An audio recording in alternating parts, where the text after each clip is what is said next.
Okay, hello students. So this was the assignment which I had given to you all. Okay, so I'm just sharing you with the solution for the same. Okay, you just have a cross check with your respective text there. Okay, so along with that, do submit me the assignment there. Okay. So the very first one was FCFS, okay, scheduling algorithm. Okay, mode I had given it as non-preemptive. Okay, so you can just go across. These are my PIDs. This is my arrival time. This is my burst time. Okay, this much all will be given to you. These things you have to fill it. Okay, the very first thing for any kind of scheduling algorithm is you need to prepare the Gantt chart. Okay, how to prepare that Gantt chart is as I have specified here non-preemptive. Okay, so always keep in mind as soon as the CPU gets at the arrival time the respective process, the whole completion is done by that particular process, only then it gives the CPU to the next respective process there. Okay, you can just see here at the arrival time 0. Okay, of course there are two processes which have arrived here, but even then this is in the very first queue there, so that's why P1 is taken first. Okay, the burst time is 10, so it is 0 to 10 until this time. It will be run by P1 itself. Okay, then it will be shifted to the at the arrival time. Of course, when it is 10 units of time, all have arrived there, but even after that it goes accordingly. Okay, P2 is allocated, okay, with 1 unit of time there, that is 10 plus 1, it will be 11 here. Okay, so after this P3 is executed serially. Okay, so P3 is with a burst time 2, so it is 11 plus 2 is 13 here. Okay, then after P3, P4 has been executed, so with the burst time followed as 4. Okay, 13 plus 4 is 17. Then after that P5 is allocated with the CPU, so that is 17 plus that is 3, that happens to be 20. Okay, so this is the Gantt chart. Based on this Gantt chart you can fill out the other table values there, that is CT stands for completion time, TAT, that is turnaround time, is CT minus AT, waiting time is TAT minus BT, burst time, and one more you have response time, that is CPU, when the CPU was been allocated first to the respective process, minus AT. Okay, this usually plays a very important role when it comes across with the preemptive scheduling. Okay, so completion time of P1, when has it completed? At 10th unit of time. When has P2 completed? 11th unit of time. Okay, when has P3 completed? 13 units of time. When has P4 completed? 17 units of time. When has P5 completed? 20 units of time. Okay, then just go according to these calculations that CT minus AT, 10 minus 0, okay, 11 minus 0, 13 minus 1, these all respective things, okay, with respect to TAT. And you'll be asked to find average TAT, so it is all plus divided by number of processes. Similarly, waiting time, TAT minus BT. This is my TAT and this is my burst time. Okay, have a deduction with both of them, you'll get this particular row there, particular column there. Okay, so followed out with that is your CPU first time, when the CPU was been allocated first, minus 80. Okay, so when was the CPU given first to P1? It is 0. 0 minus 1 had it arrived? 0. 0 minus 0 is 0. Okay, similarly with P1. Okay, so P1 stands out for when was, yeah, sorry, similarly with your P2, when was P2 arrived? It has arrived at 0. Okay, but when was it given the CPU? It was given CPU at 10th unit of time, so 10 minus 0 is 10. Okay, similarly do with the calculations of the other one. Okay, this is with your FCFS scheduling algorithm non-preemptive. Okay, so then let us come across with the second example there, that is shortest job first scheduling algorithm. It's a non-preemptive which is considered here. Okay, you have P1 to P5, 5 processes there. Okay, these are the arrival times of them and these are the burst times. Okay, as I said you, we have to prepare the Gantt chart for the same there. Okay, this is a Gantt chart. Okay, you can just come across here. There are two processes which have arrived now. P1 has also arrived, P2 has also arrived. Amongst them, which is the shortest job now, it is P2. So that's why what will happen, the CPU is been allocated first to P2. Okay, and 1 unit of time is been run with the P2 and it comes out of it. Okay, after this, at 1 unit of time, okay, okay, I have to make a small changes here. I'll just go across.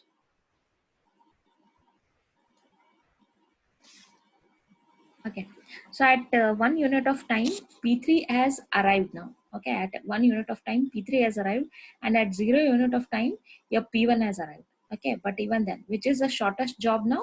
The shortest job is P3 to you. Okay, so allocate that one to the respective CPU. Okay, and okay, I'll just deduce this because I have made a small mistake there. Okay, so P3, so I'll just take it with P3 happens to be with how many units of time? It is with 2 units of time there. Okay, so 2 units of time has been allocated fully to it, and it has been done out.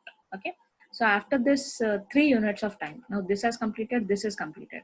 At 3 units of time, almost all the processes have been arrived there. Okay, so when these have arrived, so here you can just see that there are 2 arrivals which are at 2 units of time. Okay, again, which is the shortest job now? Shortest job is 3. So allocate the CPU first to P5. Okay, P5 with 3, then it becomes with 6. Okay, 3 plus 3 with 6 now. Okay, then you have 2 processes which are remaining back. One has arrived at 0 time and one more has arrived at 2 units of time. Okay, now almost all the processes have arrived. So you have to check with the burst time now, which is a lesser burst time. It is with P4. So give the CPU to P4. Okay, so which happens to be 10 here. Okay, 6 plus 4. Then lastly is the time wherein P1 can execute. It is with 20 units of time. Okay, so what are your completion times now? Your completion times are respectively with your P1. Okay, the completion time is 20. Okay, when has P2 been completed? It has been completed at 1 unit of time. Okay, when has P3 been completed? 3 units of time. P4 been completed, 10 units of time. When has P5 been completed? 6 units of time. Okay, CT minus 80. Okay, what is CT minus 80 now? 20 minus 0 is 20. Okay, 1 minus 0 is 1. Okay, 3 minus 1 is 2. 10 minus 2 is 8. 6 minus 2 is 4. Okay, similarly, T80 minus BT. Okay, what is waiting time? 10 units of time. It is 0. It is 0. Okay, it is 4 units of time and it is 1 unit of time. Okay, so then comes is your response time. It is CPU first minus 80. When was CPU being allocated first to when was CPU been first allocated to P1 now? It is 10th unit of time. Okay, 10 minus when had it arrived? 0. So it has waited for 10 units of time. Okay, then what about P2 now? Yeah, respective when was the CPU being allocated at 0th unit, so it has arrived at 0, 0 minus 0. Okay, P3, it has been allocated at 1 unit of time and it had arrived at 1 only, so it is 1 minus 1 is again 0 here. Then let us come back to P4. P4 says that it has arrived at 6 units of time. Okay, 6 units of time minus 2, 6 minus 2 is 4. Okay, then when was P5 being given the CPU first? 3. Okay, 3 minus 2 is 1. Okay, these are with your references. Okay, let us come across the next one: shortest job first or remaining time first scheduling algorithm. Okay, so here you can just check on. Okay, so I just remove these things. Okay, so here I can just come across. Okay, with the preemptive. Okay, these are my 5 processes. These are the arrival times. These are my burst times. Okay, so it is shortest job first. Okay, with respect to preemptive. Okay, with respect to preemptive, it says that how is the Gantt chart being prepared now? Okay, at 0th time, which has arrived now, P2 has arrived. Okay, I'll give it to P2 and I'll preempt from it. 1 unit of time I'll give it to it and I'll preempt. Okay, at 1 unit of time, which are the processes which have arrived. Okay, only 1 unit it has executed, so still 3 burst time is being left off with P2. Okay, at 1 unit of time, how many processes have arrived now? It is P4 has arrived, P5 has arrived. Okay, amongst them, which is the shortest job now? P5. So let us allocate it to P5, give 1 unit of time to it. Okay, and it will be 2. Okay, so at the meanwhile, it has been completed now. Okay, so after this, what will happen? At 2 units of time, how many processes have arrived now? It is this process has arrived, this process has arrived, this process has arrived. Okay, amongst all these 3, which is having the shortest job, it is with P4. Okay, so P4 has been allocated with 1 unit of time. Of course, you can take at a time here with the 2 units of time as a whole, because there are no other processes which have arrived after 2 units of time there. But even then, for your easier purpose, take it as P4 for 1 unit of time. Okay, it will be 1. Okay, then again it will only remain back here. Okay, because it is the lowest one which is having the regards there. Okay, so again it will be with 0. Okay, so that is P4 totally ends with 4. Okay, after this now how many processes are remaining back? It is P1, P2 and P3. Okay, amongst these three, okay, which is having the lowest one now, it is again with P2. So give allocation with your P2. Okay, let P2 execute. Okay, again here also at a time you can give all the 3 units of time to it. Okay, P3, then it comes 2, then it comes with 1. Okay, then it is with 0. 3 units I have given to it. Okay, at 7 units of time. Now how many processes are remaining? This and this is remaining. Give entire your P1. Okay, so only because the burst time is less for this. Okay, 6 units of time, 13 to it, and then comes P3, give it to 20. Okay. Similarly, how I have done with the prior one with finding out CT, TAT, WT and RT, the same way find it out here. Okay, fine. Let's go across with the next one, a round robin scheduling algorithm. It's a preemptive scheduling algorithm. They specify here with the time quantum called out as 2 here. Okay, just go across with this example. These are my arrival times. These are my burst time. Okay, just let me remove them. Okay, so here you can just see that the arrival times are 0, 1, 2, 4. These are so and so. Okay, here priorly how you had preempted for 1 unit of time, here they give that preempt with the time quantum called out as 2 units of time.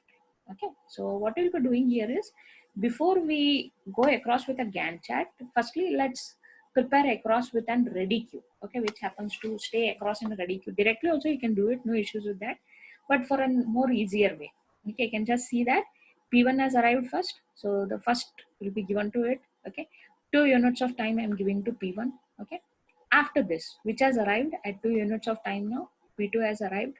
Okay, even P3 has arrived, so I'll give them P2 and P3 2 units of time to it. Okay, so when I have given them P1, when I have given them P1, P2 and P3. Okay, so at the meantime your P1 was in ready queue waiting back. So what will happen at that time? Okay, of course you can see that at this 4 units of time your P4 has arrived there. Okay, even when it has arrived also, but in the ready queue your P1 is waiting back. Okay, your P1 has been already waiting back in the ready queue here. Okay, here you can just see that at because here the arrival time was 0, it was 1. Okay, 0, 1, 2. Okay, after 2 units of time, okay, after 2 units of time, okay, it was waiting back for and third unit of time there, but at third unit of time nothing has arrived. So at that time what the ready queue has been done is, it has been pre-allocated with P1 back. Okay, after this P1, because it has now reached the 4th unit of time, it gives the working process for P4 at that time. Okay, so the same way here also, P3 at 6. Okay, 2 units of time. Okay, then after this, give an allocation with P1 back with 2 units of time. Okay, then you allocate with P4. P4 is with only 1 unit of time, so I'll not use, why to use 2 units of time, I'll just say from 8 to 9. Okay, I'll just say it as P4. After this P4 has ended, okay, how many other processes are remaining now? Only P2 is remaining and P1 is remaining. Okay, so as per your ready queue, P2 is allocated first. Okay, so that is with 9, and you can just take away all the things together. Okay, 9 plus 4 is 11 there. Okay, 9, sorry, not 9 plus 4. Here 2 units have been already allocated. 9 plus 2 is 11 here. Then comes from 11, only 1 unit of time was remaining for P1. So it is 11 plus 1 is 12. Okay, so let us come across preemptive priority scheduling algorithm. Okay, so here you can just see that these are my priorities, these are my arrival times, these are my burst times. Okay, here within given data, higher the number, higher the priority. This is one given extra data to you. Okay, so here what you do is, while preparing the Gantt chart, okay, first at the arrival time of 0, which has arrived now, P1 has arrived. Okay, So I'll allocate it with a 1 unit of time. Why? Because it's a preemptive schedule. Okay. Then after this one, has any process arrived? No. Let me give back my CPU to P1 itself. Okay. Again, 1 unit of time, it will execute. Okay. So again at 2 units of time, has any process arrived? No. Again, give it back to P1. Okay. At 3 units of time, is there any process which has arrived now? Yes. There are two processes which have arrived at this time. Okay. When I'm taking with 3 and 3, okay, so at this very time, okay, so just to consider which is having the higher priority now. Which is having the higher priority? P3 is having. So give the CPU to P3 with 1 unit of time. Okay, when you give 1 unit of time, okay, so you'll be remain back here. Okay, so when you just have a cross check, okay, at this fifth unit of time, okay, so at this fifth unit of time, of course, all the processes have arrived there, all the processes have arrived, but this is having the highest priority, so I will continue giving my CPU to this particular process called as P3 until it completes. Okay, it completes at sixth unit of time. Once it has completed at sixth unit of time, do not make a mistake of allocating your CPU to P4. Why? Because go with your priorities now. Okay, so according to priority, which is having the highest priority now, after 6, it is 4. Give it to your P1 now. Okay, so if I take one each units, you can take it, but it is but of course it is an open truth that amongst this P1, P2 and P5, always P1 will only be having the highest priority. 1 unit, 1 unit, 1 unit for four what do you say, for 3 different times I have to do it. So instead of that, what will I do is I'll just allocate the entire time what is remaining back. 6 plus 3 is 9 for P1. It's over now. Okay, now only left back are P2 and P4 to you. Okay, amongst these two, which is having the higher priority now? P4. So let's allocate it to P4. Okay, so after P4, allocate it to P2. Okay, and these are the timing of your respective cycles there. Okay, according to your burst times, just go accordingly. Okay, then these things, I hope so you don't have any issues in solving them. Okay, come across the same priority scheduling with non-preemption. Okay, non-preemption is little bit different. Okay, so non-preemption says that of course they have arrived. Okay, but once the CPU is given to an respective process, the entire burst time will be allocated to that particular process, and only after completion it will shift to the next one. Okay, so it's non-preemptive here. You can just come across with the Gantt chart here. So it says these are the priorities, these are your arrival times. In priority, it says higher the number, higher the priority. Okay. So just go back here. At 0th unit of time, P1 has arrived. Okay. So what will you do? P1 you will take, okay, 0 to 6. 6 units of time entirely I will use it. Okay. So even though it does not have high priority also, but at that very unit of time, okay, there is no other process which had arrived. So that's why the entire CPU was given to it. Okay, at 6 units of time, now you will find that all of the processes have arrived now. Okay, amongst them, which is having the highest priority, it is P3, allocated to P3. With what is the burst time is with 3. Okay, that happens to be 6 plus 3 is 9. Okay, after this 9, which has arrived now, P2 or is P4. Okay, which is having the higher priority, P4 is having it. Give it to P4 with what's the burst time is 3, 12. Okay, then comes P2. Okay, give it out to P2 with an what do you say, burst time of 5 units of time. Okay, yes, I request you all, okay, submit me your respective assignments. Along with that, just have a cross check of these respective solutions which I have given to these respective problems. Thank you.